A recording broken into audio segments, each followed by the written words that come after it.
Mr. Hoffman with his fish pieces. I once fell, only once, in a factory. Because they're getting ready for smoking. Getting it ready. There you are. You can tell a haddock because it's got a line down the middle, and there's a thumb mark. It looks like somebody's put a thumb on the fish as it was born. Yeah?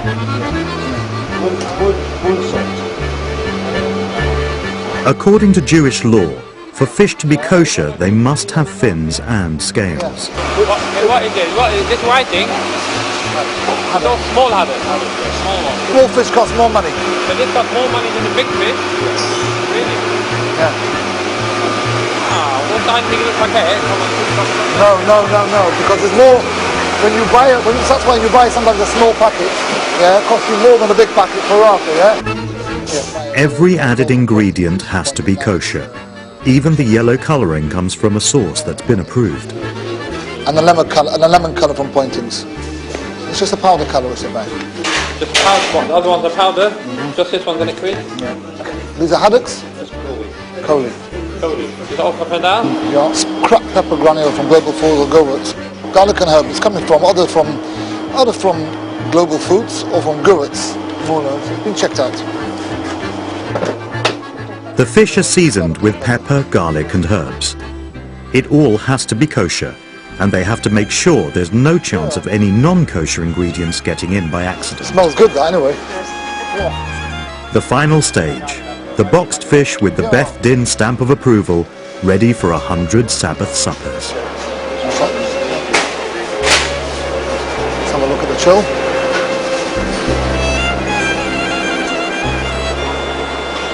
If you live in a fish town where you get on the market, then you don't think it's so cheap. Okay. Right, okay. Thanks very much. Nice to meet you again. Right, look after your dad. I will. Right, okay, thanks very much. Bye-bye. We're going to have to reverse out of here. Rabbi Lebrecht is now heading back to London, but for Rabbi Kay, there's more haddock ahead. Back in Manchester, Rabbi First from the Beth Din has to supervise several Jewish bakeries.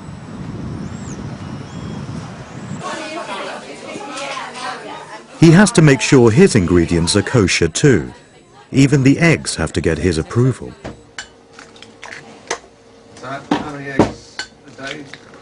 Again, it varies, but anywhere from 100 to 400 or 500. That's why you see I've gotten into the habit of doing them quite quickly. I use a clear glass cup, and I've got a mirror here. So after I crack it, I pass it over the mirror so I can see the bottom. There might be a blood spot on the bottom of the yolk, and then I dump it into my buckets. What are you looking for? Why do you need to see the bottom? Well, I'm looking for blood spots. Now, it's actually a very, very complicated question in Halacha here, because it says explicitly in the Torah, in the Bible, it says explicitly that a Jewish person shouldn't eat blood, shouldn't eat the blood of an animal. Now, the blood that's in an egg, it's a whole question about what kind of blood that is, and if it's a kind of blood we need to be worried about or not. The fact of the matter is that most chickens today, most eggs today are coming from what's called battery hens, and the hens are not actually fertile. So the blood, generally, that we find in these eggs is not really the kind of blood that we're so worried about. Nevertheless, we're still careful to get rid of it if we see it. Yeah, you're going on to You don't need 9 degrees. But he needs to make sure everything's kosher before he can give it the Manchester Beth Din seal of approval.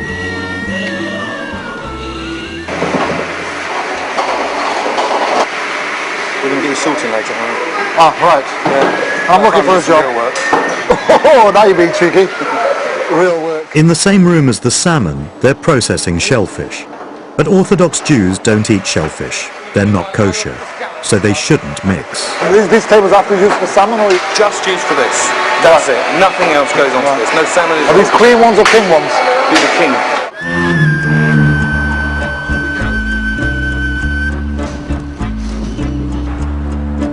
If you're Orthodox Jewish in Manchester, you buy your kosher food from just a few specialist shops, regularly policed by the Beth Din's kosher inspectors. It's not only food that they're concerned with, you have to be careful about what you drink as well, particularly when it comes to wine. All wines and grape juices must be kosher supervised from the very beginning of the production till the very end.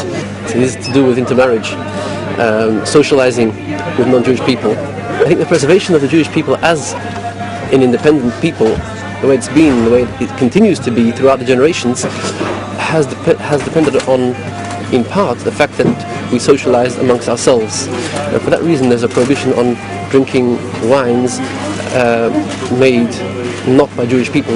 And for that reason, all the kosher wines that you find over here are supervised from the beginning to end, made by Jewish people.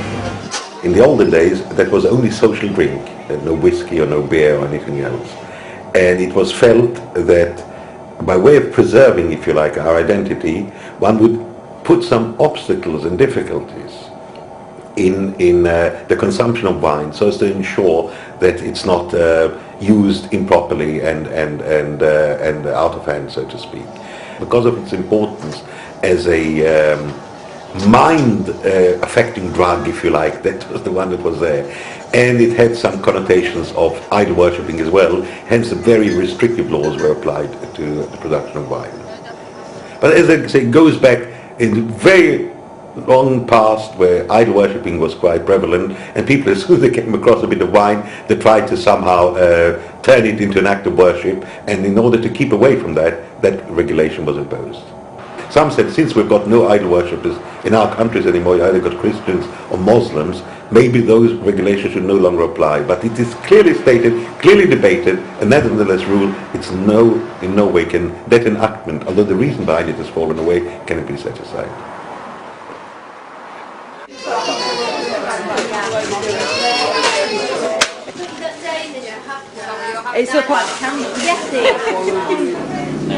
Every Jewish person has an obligation to become learned.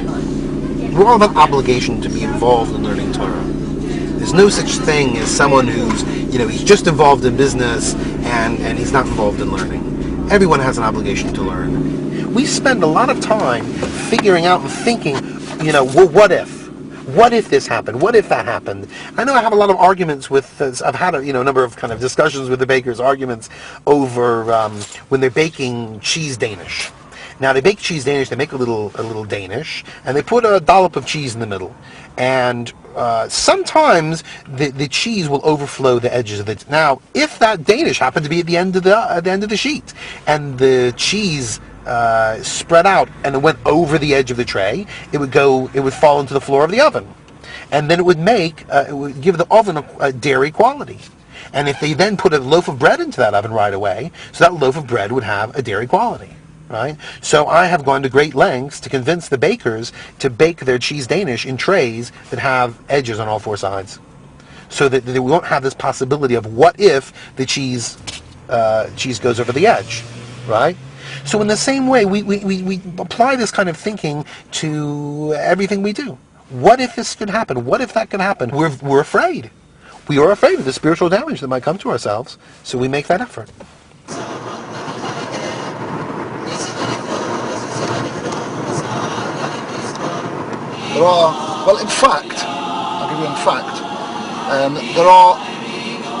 In reality, we shouldn't listen to music at all. Since the destruction of the Second Temple, we shouldn't be listening to music at all, except at